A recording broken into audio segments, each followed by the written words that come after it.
Hello viewers, आज के video में हम करेंगे कक्षा 9वीं की वार्षिक परीक्षा की तैयारी हिंदी विषय की। और ये तैयारी हम करेंगे प्रश्न उत्तर याद करेंगे। इसमें प्रश्न उत्तर इस तरह से हम करेंगे कि हमें याद हो जाए और हम एग्जाम में इसे आसानी से लिख सके। बहुत ही सरल भाषा में ये उत्तर लिखे हुए हैं जिससे कि आपको आसानी से याद हो जाएंगे। इसके साथ ही कक्षा 9वीं की वार्षिक परीक्षा की संपूर्ण तैयारी हम करने वाले हैं। तो शुरू करते हैं हिंदी के महत्वपूर्ण प्रश्न जो कि एग्जाम में आते ही हैं। तो पहला प्रश्न यहाँ पे है, मनुष्य ईश्वर को कहाँ कहाँ ढूंढता है? तो इसका उत्तर है मनुष्य ईश्वर को मंदिर, मस्जिद, काबा और कैलाश में ढूंढता है। मनुष्य ईश्वर को मंदिर, मस्जिद, काबा और कैलाश में ढूंढता है। इसके बाद दूसरा प्रश्न है, कबीर ने ईश्वर प्राप्ति के लिए किन प्रचलित विश्वासों का खंडन किया है? कबीर ने ईश्वर प्राप्ति के लिए किन प्रचलित विश्वासों का खंडन किया है? तो इसका उत्तर है कबीर ने ईश्वर प्राप्ति के लिए प्रचलित विश्वासों जैसे मंदिर मस्जिद जाना, पूजा पाठ करना, तीर्थ स्थलों पर जाना आदि का खंडन किया है। तो इन सभी जो प्रचलित विश्वास है इनका खंडन किया था कबीर ने, जिसमें है मंदिर मस्जिद जाना, पूजा पाठ करना, तीर्थ स्थलों पर जाना आदि। इसके बाद अगला प्रश्न है, ब्रजभूमि के प्रति कवि का प्रेम किन किन रूपों में अभिव्यक्त हुआ है? तो ये रसखान के जो सवई है उससे यह प्रश्न लिया गया है। और यहाँ प्रश्न इस तरह से भी आ सकता था, ब्रजभूमि के प्रति कवि रसखान का प्रेम किन किन रूपों में अभिव्यक्त हुआ है? तो इसका उत्तर है कवि को ब्रजभूमि से गहरा प्रेम है। वह हर जन्म में ब्रजभूमि में ही बने रहना चाहता है। ईश्वर अगले जन्म में ग्वाला बनाए, गाय बनाए, पक्षी बनाए या पत्थर बनाए, वह हर हाल में ब्रजभूमि में रहना चाहता है। तो कवि जो रसखान है वह कृष्ण से बहुत अधिक प्रेम करते थे और कृष्ण की जो ब्रजभूमि थी वहां पर किसी भी रूप में वे रहना चाहते थे, चाहे अगले जन्म में वे गाय बने, ग्वाला बने या पक्षी बने या पत्थर भी बने, लेकिन उनका वह जो जन्म है ब्रजभूमि में ही होना चाहिए। तो कवि को ब्रजभूमि से गहरा प्रेम है। वह हर जन्म में ब्रजभूमि में ही बने रहना चाहता है। ईश्वर अगले जन्म में ग्वाला बनाए, गाय बनाए, पक्षी बनाए या पत्थर बनाए, वह हर हाल में ब्रजभूमि में रहना चाहता है। इसके बाद अगला प्रश्न है, कवि का ब्रज के वन, बाग और तालाब को निहारने के पीछे क्या कारण है? कवि रसखान का ब्रज के वन, बाग और तालाब को निहारने के पीछे क्या कारण है? तो इसका उत्तर होगा कवि रसखान श्री कृष्ण के अनन्य भक्त हैं। वे श्री कृष्ण और उनकी हर वस्तु से प्रेम करते हैं। श्री कृष्ण जहाँ भी रहे, जिन वस्तुओं को छुआ था उन सभी से रसखान प्रेम करते हैं। इसलिए रसखान ब्रज के वन, बाग और तालाब को प्रेम से निहारना चाहते हैं। कवि रसखान श्री कृष्ण के अनन्य भक्त है। वे श्री कृष्ण और उनकी हर वस्तु से प्रेम करते हैं।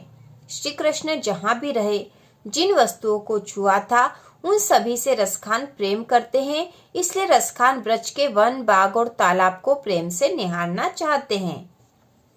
इसके बाद अगला प्रश्न है, सखी ने गोपी से श्री कृष्ण का कैसा रूप धारण करने का आग्रह किया है?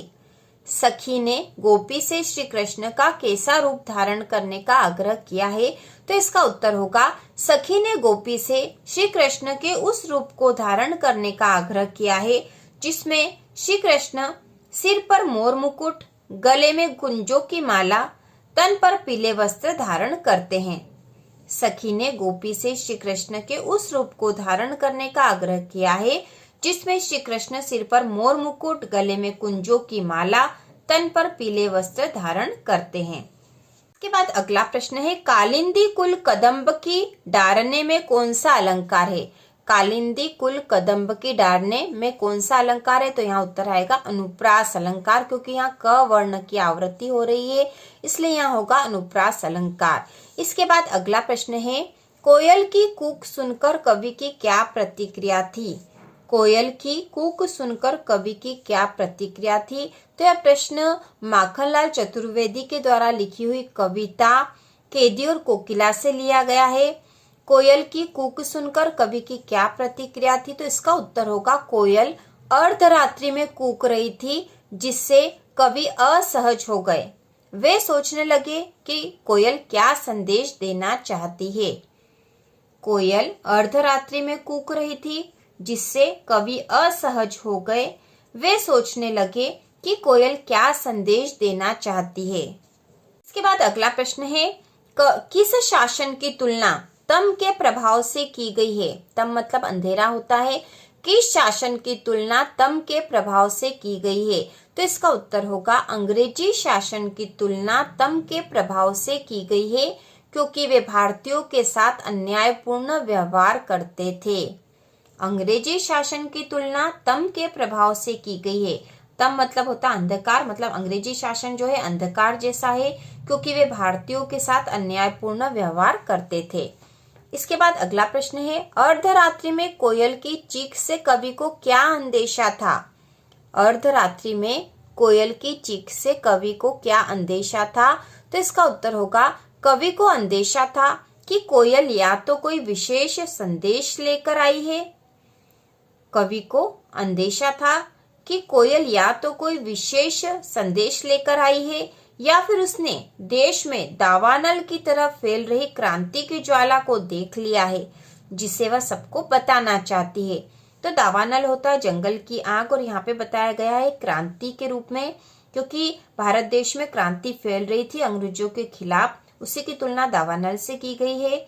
कवि को अंदेशा था कि कोयल या तो कोई विशेष संदेश लेकर आई है, या फिर उसने देश में दावानल की तरह फैल रही क्रांति की ज्वाला को देख लिया है, जिसे वह सबको बताना चाहती है। इसके बाद अगला प्रश्न है, कवि ने गांव को हरता जनमन क्यों कहा है? कवि ने गांव को हरता जनमन क्यों कहा है? तो इसका उत्तर है कवि ने गांव को हरता जनमन कहा है, क्योंकि गांव की प्राकृतिक सुंदरता हर किसी का ध्यान अपनी ओर आकर्षित करती है। कवि ने गांव को हरता जनमन कहा है, क्योंकि गांव की प्राकृतिक सुंदरता हर किसी का ध्यान अपनी ओर आकर्षित करती है। इसके बाद अगला प्रश्न है, कविता में किस मौसम के सौंदर्य का वर्णन है? तो यह प्रश्न आपकी जो काव्य खंड का पाठ है ग्रामश्री, जिसके कवि सुमित्रा नंदन पंत, उससे लिया गया प्रश्न है। कविता में किस मौसम के सौंदर्य का वर्णन है? तो इसका उत्तर है कविता में शिशिर और बसंत ऋतु का वर्णन है। कविता में शिशिर और बसंत ऋतु का वर्णन है, क्योंकि इसी ऋतु में पेड़ों से पत्ते गिरते हैं और वृक्षों में नए पत्ते फल फूल आने लगते हैं। कविता में शिशिर और बसंत ऋतु का वर्णन है, क्योंकि इसी ऋतु में पेड़ों से पत्ते गिरते हैं और वृक्षों में नए पत्ते फल फूल आने लगते हैं। इसके बाद अगला प्रश्न है, गांव को मरकट डिब्बे सा खुला क्यों कहा गया है? गांव को मरकट डिब्बे सा खुला क्यों कहा गया है? तो इसका उत्तर होगा मरकत के हरे रंग की तुलना गांव की हरियाली से की गई है। मरकत का जो डिब्बा होता है वह हरा होता है, इसलिए यहाँ लिखा है कि मरकत के हरे रंग की तुलना गांव की हरियाली से की गई है। गांव का वातावरण भी मरकत के खुले डिब्बे के समान हरा भरा व खुला खुला सा लगता है, इसलिए गांव को मरकत डिब्बे सा खुला कहा गया है। मरकत के हरे रंग की तुलना गांव की हरियाली से की गई है। गांव का वातावरण भी मरकत के खुले डिब्बे के समान हरा भरा व खुला खुला सा लगता है, इसलिए गांव को मरकत डिब्बे सा खुला कहा गया है। इसके बाद अगला प्रश्न है, अरहर और सनई के खेत कवि को कैसे दिखाई देते हैं? अरहर और सनई के खेत कवि को कैसे दिखाई देते हैं?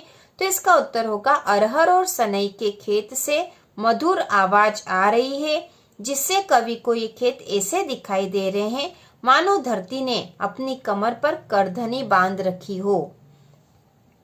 अरहर और सनई के खेत से मधुर आवाज आ रही है, जिससे कवि को ये खेत ऐसे दिखाई दे रहे हैं मानो धरती ने अपनी कमर पर करधनी बांध रखी है। इसके बाद अगला प्रश्न है, लता ने बादल रूपी मेहमान को किस तरह देखा?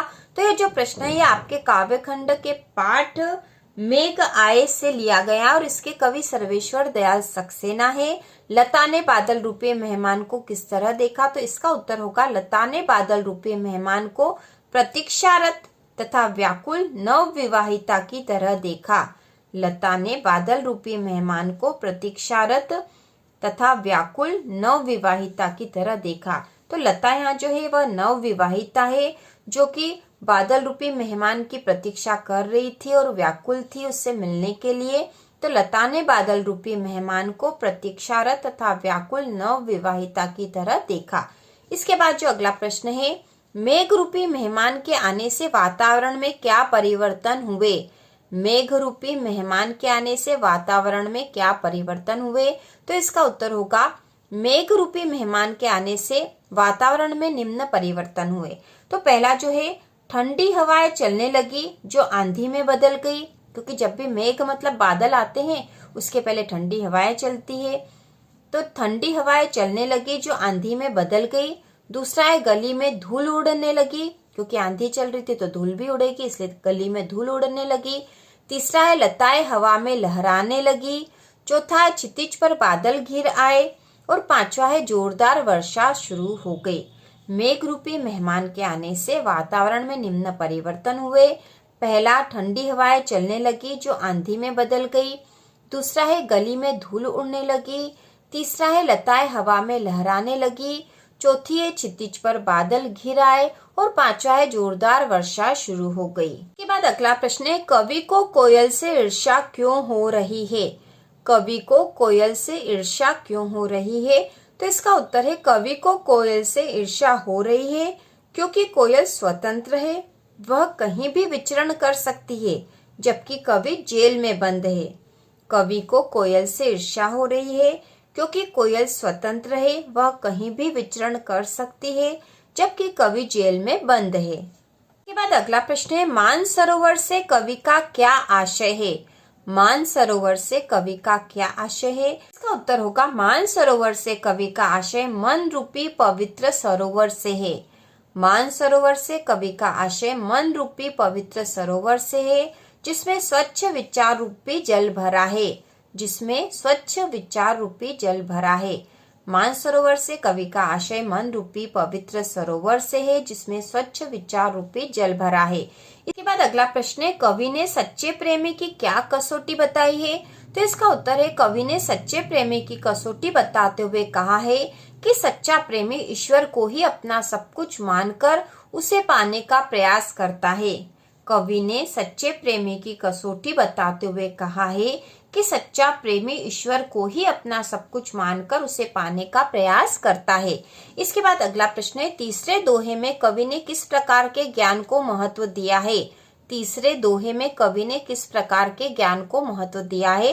तो इसका उत्तर होगा, तीसरे दोहे में कवि ने सांप्रदायिकता एवं भेदभाव रहित सच्चे ज्ञान की प्राप्ति को महत्व दिया है। तीसरे दोहे में कवि ने सांप्रदायिकता एवं भेदभाव रहित सच्चे ज्ञान की प्राप्ति को महत्व दिया है। इसके बाद जो अगला महत्वपूर्ण प्रश्न है वह है, इस संसार में सच्चा संत कौन कहलाता है?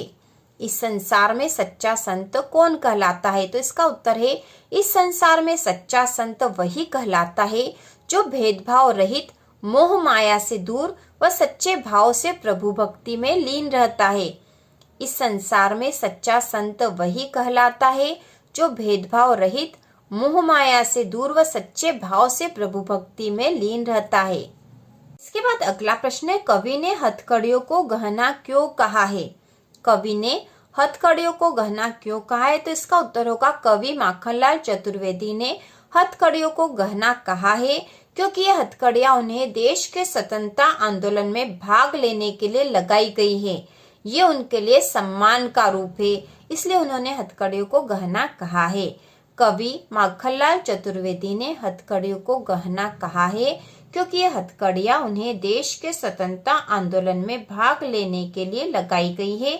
ये उनके लिए सम्मान का रूप है। इस प्रकार हमने कक्षा 9वीं हिंदी क्षितिज के सारे महत्वपूर्ण प्रश्न देख लिए हैं। ये इसका पार्ट 1 है और अगले पार्ट में हम फिर से महत्वपूर्ण प्रश्न देखेंगे। ये काव्य खंड के प्रश्न थे, अगले पार्ट में हम गद्य खंड के महत्वपूर्ण प्रश्न देखेंगे। उसके बाद कृतिका के भी देखने वाले। इस प्रकार से हम हिंदी की संपूर्ण तैयारी करेंगे। तो इसी प्रकार के और वीडियो देखने के लिए चैनल को सब्सक्राइब कीजिए।